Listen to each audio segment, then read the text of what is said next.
اللہ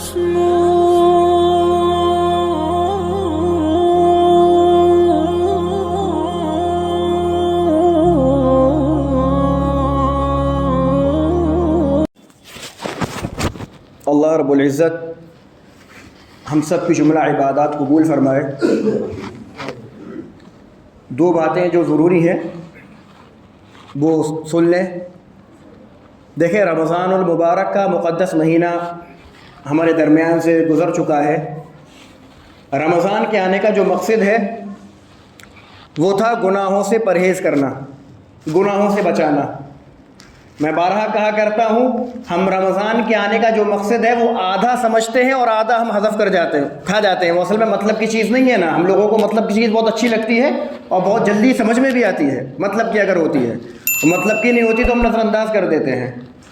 یہی معاملہ ہمارا نیکیوں کے ساتھ میں بھی ہے۔ رمضان کے آنے کے بعد ہم لوگوں کا جو رویہ رہا، اللہ تعالیٰ محفوظ رکھے۔ تھوڑی عبادت میں کثرت کر دی، تھوڑی سی برائے نام عبادت میں تھوڑی سی کسی نے کثرت کر لی، باقی تو اللہ تعالیٰ نے کسی کو اوروں کو توفیق بھی نہیں ہوئی، اتنا تو خیر۔ اور جنہوں نے عبادت میں کثرت کی انہوں نے گناہوں سے پرہیز نہیں کیا۔ رمضان کے آنے کا مقصد گناہوں سے بچ کر زندگی گزارنا، لعلکم تتقون، اللہ تعالیٰ نے فرمایا ہے لعلکم تتقون کہ تم گناہوں سے بچ کر زندگی گزارنے والے بنو۔ یہ اصل تھا رمضان کے آنے کا مقصد۔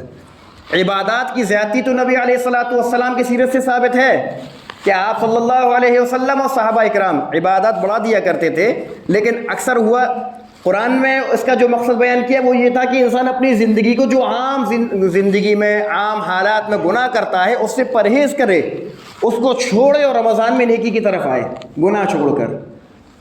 جس کی مثال اکثر ہمارے بزرگ بھی دیا کرتے ہو، میں بھی دیا کرتا ہوں کہ بھائی یہ جگہ بند ہے، اے سی چالو ہے تو ٹھنڈک موجود ہے، ساری کھڑکیاں کھول دیں، سارے دروازے کھول دیں، ٹھنڈک باقی رہے گی؟ بالکل نہیں رہے گی۔ یہی معاملہ ہمارے ساتھ ہے۔ ہم لوگ نیکیاں تو کرتے ہیں لیکن گناہ کے دروازے کھولے رکھتے ہیں، تو ہماری نیکیوں کے جو انوارات و برکات ہوتے ہیں نا وہ باہر نکل جاتے ہیں۔ دیکھیے، نیکیوں کے انوارات اگر دل میں جمع ہوں گے تو گناہوں سے بچنا آسان ہوگا۔ یہ سمجھ لیں، گناہوں سے بچنے کا کیا نسخہ ہے؟ گناہوں سے بچنے کا نسخہ یہ ہے کہ نیکی کرے، اور جو راستے ہوتے ہیں نا نیکی انوارات کے نکلنے کے ان کو بند کر دے۔ ان کو بند کر دے گا جب دل میں انوارات اللہ تعالیٰ کے ذکر سے پیدا ہوں گے تو انسان کو توفیق ہوگی کہ وہ گناہوں سے بچ سکے۔ ہم لوگوں نے اکثر دیکھا ہے اللہ والے جو ہوا کرتے ہیں ان لوگوں سے گناہ بہت کم سرزد ہوتے ہیں، بہت کم، اور اگر کبھی خطا ہو جاتی ہے تو وہ اللہ کے سامنے رو کر اللہ کو منا لیتے ہیں، جبکہ جس مٹی کے وہ بنے ہیں اسی مٹی کے ہم بھی بنے ہیں۔ ہم لوگوں سے گناہ ہوتے ہیں لیکن ہم ایک گناہ کے بعد دوسرا، دوسرے کے بعد تیسرا دھڑلے سے گناہ کرتے ہیں خوب، اور ذرا شرم و جھجک بھی نہیں ہوتی۔ مختلف قسم کے لوگ ہیں، الگ الگ گناہ ہوتے ہوں گے سب سے، ذرا بھی جھجک بھی نہیں ہوتی۔ وجہ کیا ہے؟ وجہ یہ ہے کہ ان اولیاء اللہ کے قلوب میں جو اللہ تعالیٰ کے ذکر سے اور اللہ کی محبت سے جو انوارات آ چکے ہیں، دل جو منور ہے وہ دل بے چین کر دیتا ہے گناہ ہوتے ہی، اور وہ پھر اللہ کی طرف فوراً رجوع کرتے ہیں۔ ہمارا معاملہ کیا ہے؟ ہمارا دل سیاہ بھی پڑ چکا ہے، سخت بھی ہو چکا ہے، تو ایک گناہ کرنے کے بعد ہماری طبیعت پر ذرا اثر نہیں ہوتا کہ ہم نے کیا کیا ہے۔ تو رمضان جیسے تیسے گزر گیا، عید کا دن ہے، آج خوشیوں کا دن ہے، لیکن اصل خوشی کس شخص کی ہے معلوم ہے؟ اصل خوشی اس شخص کی ہے جس نے رمضان کو اس کے حقوق کے ساتھ گزارا اور رمضان میں اللہ سے اپنی مغفرت کرا لی۔ اصل خوشی کا دن ہے اس کا یہ، کیونکہ اس کو جہنم سے آزادی کا پروانہ مل گیا۔ اور جو شخص رمضان کو صحیح سے نہیں گزارا اور اس نے اللہ کو راضی نہیں کیا، آج خوشی کے باوجود اس کے لیے غم کا دن ہے کہ اس نے اللہ کو راضی نہیں کیا اور وہ آج عید منا رہا ہے۔ اس نے رمضان کو اس کے حقوق کے ساتھ نہیں گزارا، وہ آج عید منا رہا ہے۔ تو اصل خوشی کا دن اس شخص کے لیے ہے کہ جو شخص اللہ کو راضی کر کے رمضان گزار چکا ہو۔ تو میرے عزیز ساتھیوں، جیسا تیسا وقت گزر گیا، یہ الحمدللہ میرا اللہ اتنا کریم ہے، میں اللہ کی کریمی کو اگر کوئی بیان کرنا چاہیے نہیں بیان کر سکتا۔ 70 سال کا بوڑھا آ کر دیکھیں، ہمارا اور ہم آپ کتنے مطلبی ہیں، ہم اگر گوشت لینے کے لیے جائیں گے نا تو ہم جوان بکرے کا یا جوان بھینس کا لیں گے، بھائی زیادہ عمر کی نہ ہو، گوشت ٹائٹ ہوتا ہے. یہ میرا اور آپ کا معاملہ ہے.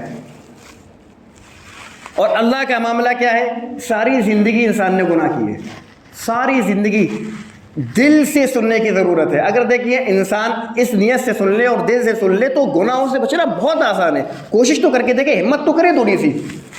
اگر کوئی انسان ساری زندگی گناہ کر رہا ہے اور آخر میں، صرف آخر میں مرنے سے کچھ پہلے جب اس کو بڑھاپا آ گیا، وہ 80 سال کا ہو گیا، اب منہ میں دانت نہیں، پیٹ میں ہاتھ نہیں، بڑا موٹا چشمہ لگا ہوا ہے، چل بھی نہیں پا رہا، بلغم نکل رہا ہے، ایسے میں وہ لڑکھڑاتا ہوا اللہ کے سامنے آتا ہے اور اپنے ہاتھ اٹھا کر دل سے، ساری زندگی جس نے گناہ کیے، کبھی کوئی نیکی نہیں کی، وہ ہاتھ اٹھا کر اس نے دل سے اللہ سے معافی چاہی کہ اللہ ساری زندگی تجھے ناراض کیا، معاف کر دے، بخش دے.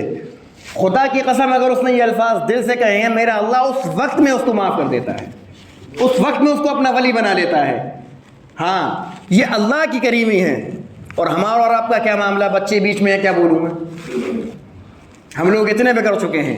تو میرے دوستو بزرگوں، اللہ تعالیٰ نے جیسا ہمارا گزر گیا سو گزر گیا، اب جانے دیں. اب نیت کریں، ارادہ کریں کہ آج سے ہمیں اپنی زندگی کو بدلنا ہے. اللہ تعالیٰ یہ چاہتا ہے بندے گناہوں سے بچے. ہمیں یہ ارادہ کرنا ہے انشاءاللہ آج سے ہمیں گناہ نہیں کرنے ہیں. گناہ کی کثرت سے گناہ کی احساس دل سے نکل جاتا ہے. دیکھیں میں بارہا کہا کرتا ہوں، شاید آپ لوگوں کو برا لگے، داڑھی منڈانا حرام ہے، داڑھی منڈانا حرام ہے، گناہ بے لذت. داڑھی منڈانا اکثریت مسلمانوں کی اس میں ملوث ہے. تھوڑا سا دل کی آنکھوں سے دیکھیں گے اور یہ سمجھیں گے یہ کتنا بڑا گناہ ہے کہ ایک مجوسی، مسلمان نہیں، کون؟ مجوسی، جو سورج کی پرستش کرتے ہیں، وہ آگ کی پرستش کرنے والا، وہ نبی علیہ السلام کی خدمت میں آیا، چہرے پہ داڑھی منڈی ہوئی تھی، مونچھیں بڑی ہوئی تھی. اب یہ مسلمان جتنے بیٹھے ہیں وہ اپنا اپنا حلیہ دیکھ لیں. داڑھی منڈی ہوئی تھی اور مونچھیں بڑی ہوئی تھی. وہ نبی علیہ السلام کے پاس حاضر ہوا تو آپ نے اس مجوسی کو دیکھ کر چہرہ پھیر لیا، فوراً آپ نے فوراً چہرہ پھیر لیا. کس سے؟ مسلمان سے نہیں. یہ دیکھیں سمجھنے کی بات ہے. مسلمان ہوتا تو سمجھ میں آتی کہ نبی علیہ السلام کا ماننے والا تھا، جس پر شریعت کے احکام لاگو تھے. ارے مجوسی پر شریعت کے احکام لاگو نہیں ہیں، وہ مسلمانوں پر لاگو ہیں. وہ مجوسی جس پر شریعت کے احکام لاگو نہیں ہے، آپ نے اس کو دیکھ کر چہرہ پھیر لیا. اور پھر اب وہ دوسری طرف ہے تو آپ نے ادھر سے چہرہ پھیر لیا. آپ کو اتنی نفرت تھی اس شکل سے. آج مسلمان عمرے کے لیے جاتا ہے، حج کے لیے جاتا ہے، اللہ جانے کون سے دل سے وہ روزہ اقدس پر حاضر ہوتا ہوگا، اور حاضر ہونے کے بعد جب وہ سلام عرض کرتا ہوگا تو دل سے خود سوچ لے، ہر مسلمان الحمدللہ اتنا تو سمجھدار خود ہے، خود وہ سوچ لے کہ جب وہ نبی علیہ السلام کے روزہ اقدس پر جا کر صلی اللہ علیہ وسلم سلام عرض کرتا ہوگا، الصلاۃ والسلام علیک یا رسول اللہ، الصلاۃ والسلام علیک یا حبیب اللہ، تو نبی علیہ السلام جواب دیں گے. آپ خود سوچ لیں، یا میں خود سوچ لوں، اس کا فیصلہ کر سکتا ہوں میں خود کہ اس کا کیا حال ہوگا پھر اس وقت میں. اور نبی علیہ السلام کو تکلیف روزہ اقدس پہ، ان تحبط اعمالکم وانتم لا تشعرون، عمل ختم کر دیے جائیں گے اور خبر بھی نہیں ہوگی، خسارے میں چلے جائیں گے، خبر بھی نہیں ہوگی. تو میرے دوستو گناہوں کو بھی سمجھے کہ ہاں یہ گناہ ہے اور پھر اللہ سے توبہ کریں. میرا اللہ بڑا کریم ہے، معاف کر دے گا. دعا کر لیں.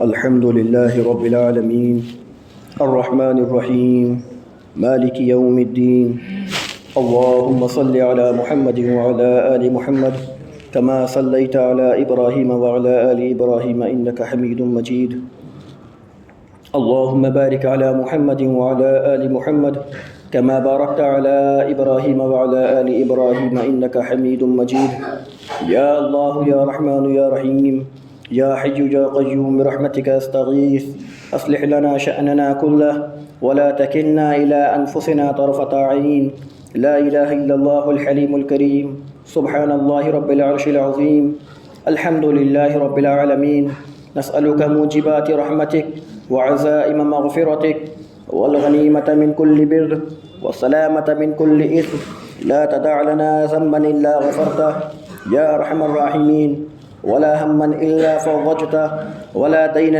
إلا قضيته ولا حاجة هي لك رضا إلا قضيتها يا أرحم الراحمين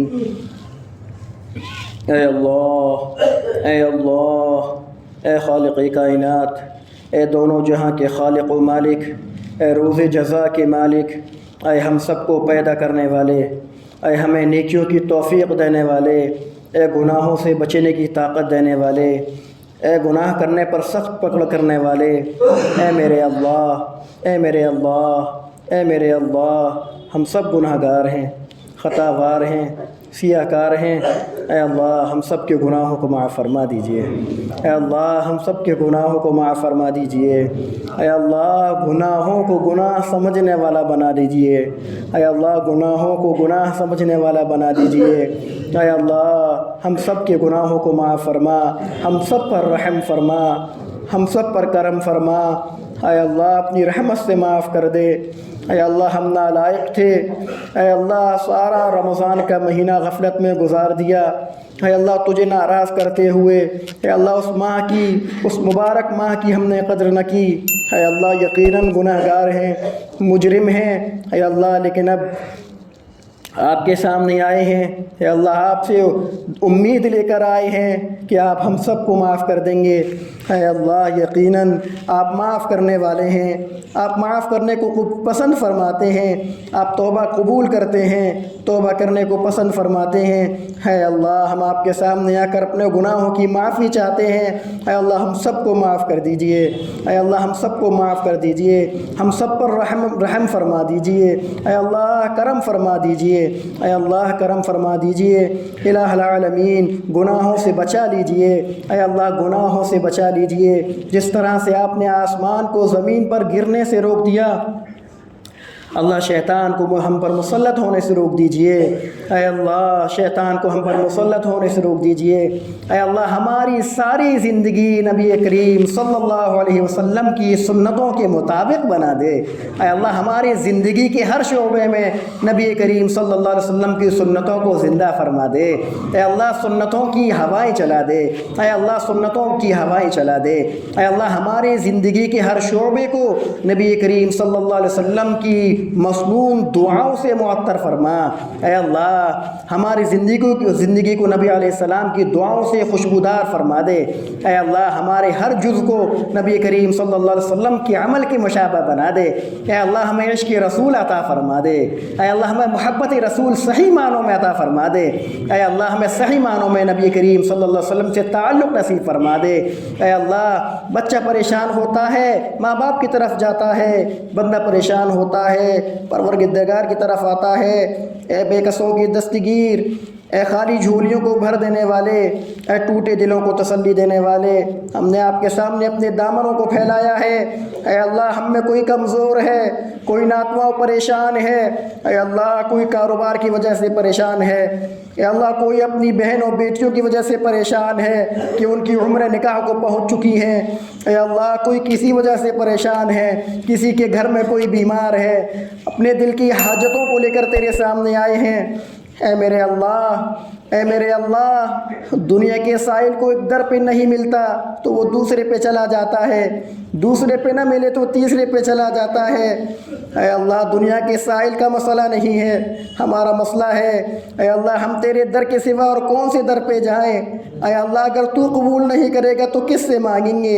اے اللہ تو ہماری دعاؤں کو قبول فرما لے، ہماری پریشانیوں کو دور فرما دے، اے اللہ مسلمانوں کی حفاظت فرما، مسلمانوں کی حفاظت فرما، اسلام کا بول بالا فرما، اے اللہ کفر کا منہ کالا فرما، اے اللہ مسلمان بیٹیوں کی عزتوں کو محفوظ فرما، ایمان کو محفوظ فرما، اے اللہ ہمیں احساس کے ناخن لینے والا بنا دے، اے اللہ ہمارے اندر حس پیدا فرما دے، اے اللہ شرم و غیرت پیدا فرما دے، اے اللہ ہمیں صحیح راستے پر گامزن فرما دے، اے اللہ یقیناً ہم نادان ہیں، اے میرے مولا، اے میرے مولا ہم نادان ہیں، اے اللہ بچہ نادان ہو کر غلطی کر بھی دیتا ہے تو ماں باپ اس کو نظر انداز کر دیتے ہیں، اس کو معاف کر دیتے ہیں، اے 70 ماؤں سے زیادہ محبت کرنے والے، اے 70 ماؤں سے زیادہ محبت کرنے والے، اگر ہم سے نادانی میں خطا ہو بھی رہی ہے، اے اللہ ہم تجھ سے امید کرتے ہیں، تیری رحمت کی طرف دیکھتے ہیں، اے اللہ تو معاف کر دے، اے اللہ بچہ اگر نجاست میں گندا اور لت پت کھڑا ہوتا ہے تو وہ ماں کو دیکھتا ہے، ماں دیکھتی ہے کہ وہ نجاست میں لت پت ہے، گندا ہے، لیکن اس کے باوجود وہ اس کو دھتکارتی نہیں ہے، وہ ٹھکراتی نہیں ہے۔ اے میرے اللہ، وہ ماں اس کے پاس جاتی ہے اور اس کو صاف پانی سے نہلاتی ہے اور اس کو کپڑے پہناتی ہے اور اس کو خوشبو لگاتی ہے، پھر وہ اپنے سے چمٹا لیتی ہے۔ یہ اس کو محبت عطا کرنے والی ذات تو تیری ہے نا۔ اے اللہ، آپ تو ماؤں سے زیادہ پیار کرتے ہیں، ماؤں سے زیادہ محبت کرتے ہیں۔ اے کریم پروردگار، ہم بھی گناہوں کی نجاست میں لت پت کھڑے ہیں۔ اے اللہ، ہم بھی گناہوں کی نجاست میں لت پت ہیں۔ میرے مولا آپ کی رحمت کی طرف دیکھ رہے ہیں۔ اے اللہ، آپ بھی ہمارے گناہوں کو معاف کر دیجئے، ہمیں غسل توبہ کی توفیق دے دیجئے۔ اے اللہ، ہمیں تقوی کا لباس پہنا دیجئے اور اس کے بعد اپنی رحمت میں چھپا لیجئے۔ اے اللہ، آپ نے ہی تو کہا کہ میرے بندو تم ضعیف ہو، اور آپ نے فرمایا کہ شیطان تمہارا کھلا دشمن ہے۔ اے اللہ، ہم ضعیف ہیں اور دو دشمنوں سے پالا پڑا ہے، دو دشمنوں سے واسطہ ہے جو نظر بھی نہیں آتے۔ میرے مولا، کبھی وہ پچھاڑ دیتے ہیں، کبھی ہم پچھاڑ دیتے ہیں۔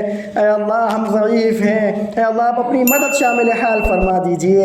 اے اللہ، آپ شیطان و نفس سے ہمیں محفوظ فرما لیجئے۔ اے اللہ، آپ نے قرآن مجید میں اپنے بعض بندوں کے بارے میں فرمایا، ان عبادی لیس لک علیہم سلطان، وہ شیطان مردود، میرے کچھ بندے ایسے ہیں جن پر تیرا بس نہیں چلے گا۔ اے اللہ، تو ہمیں اپنے بندوں میں شامل فرما لے۔ اے اللہ، ہمیں اپنے بندوں میں شامل فرما لے۔ اے اللہ، ہم سب کو معاف کر دے۔ اے اللہ، ہم سب سے راضی ہو جا۔ اے اللہ، ہم سب سے راضی ہو جا۔ اے اللہ، نبی کریم صلی اللہ علیہ وسلم کی اتباع کرنے والا بنا دے۔ اے اللہ، موت کی سختی کو آسان فرما۔ اللہ، حشر کے معاملے کو آسان فرما، قبر کی سختی کو آسان فرما دے۔ اے اللہ، ہمیں اپنے مقبول بندوں میں شامل فرما لے۔ اے اللہ، ہمارے دلوں میں اپنی محبت کی چنگاری لگا دے۔ اے اللہ، اپنے عشق کی چنگاری عطا فرما دے۔ اے اللہ، ہمیں اپنے نبی علیہ السلام کے عشق میں ڈوبا ہوا انسان بنا دے۔ اے اللہ، ہمارا نمونہ ہمارے نبی ہیں۔ اے اللہ، ہمیں اپنے نبی کی اتباع کرنے والا بنا دے۔ اے اللہ، حشر کے دن، حشر کے روز نبی علیہ السلام کے ہاتھوں سے حوض کوثر پر سیرابی نصیب فرما دے۔ اے اللہ، آپ کی رفاقت نصیب فرما دے۔ اے اللہ، سب سے بڑھ کر تو راضی ہو جا۔ اے اللہ، تو راضی ہو جا۔ اے اللہ، تو راضی ہو جا۔ اے اللہ، جنت الفردوس میں اعلیٰ درجہ عطا فرما دے۔ اے اللہ، جو مانگا ہے عطا فرما، جو مانگنے سے رہ گئے ہیں میرے مولا بن مانگے اپنی شاہ نشان عطا کر دیجئے۔ اے اللہ، ہمارے دعاؤں کو خاص اپنے فضل و کرم سے قبول و منظور فرما لیجئے۔ اللہم انا نسألک من خیر ما سألک منہ نبیک محمد صلی اللہ علیہ وسلم، ونعوذ بك من شر ما استعاذ منه نبيك محمد صلى الله عليه وسلم، وأنت المستعان وعليك البلاغ، ولا حول ولا قوة إلا بالله، وصلى الله تعالى على خير خلقه محمد وعلى آله وأصحابه أجمعين برحمتك يا أرحم۔ بھائی، ایک مسئلہ سمجھ لیں، عید کی مبارکبادی دینے میں عام طور پر یہ دیکھا جاتا ہے کہ فوراً مصافحہ کرتے میں سلام نہیں کرتے، وہ عید مبارک کہنا شروع کر دیتے ہیں۔ یہ صحیح نہیں ہے۔ طریقہ یہ ہونا چاہیے کہ ابتدا سلام سے ہو اور اس کے بعد میں عید کی مبارکبادی دی جائے۔ پہلے سلام کیا جاتا ہے، اس کے بعد عید کی مبارکبادی دی جاتی ہے۔ اگر کوئی شخص سلام کرے اور سامنے والا جا کر جواب نہ دے بلکہ عید مبارک کہہ دے، صحیح نہیں ہے۔ جب سلام کا جواب دینا واجب ہے، پہلے جواب دے اور اس کے بعد عید کی مبارکبادی دے۔ مصنون الفاظ تقبل اللہ منا ومنکم، یہ صحابہ اکرام کے مصنون الفاظ ہیں، نبی علیہ السلام سے جو منقول ہیں، ان الفاظ سے مبارکبادی دینا چاہیے۔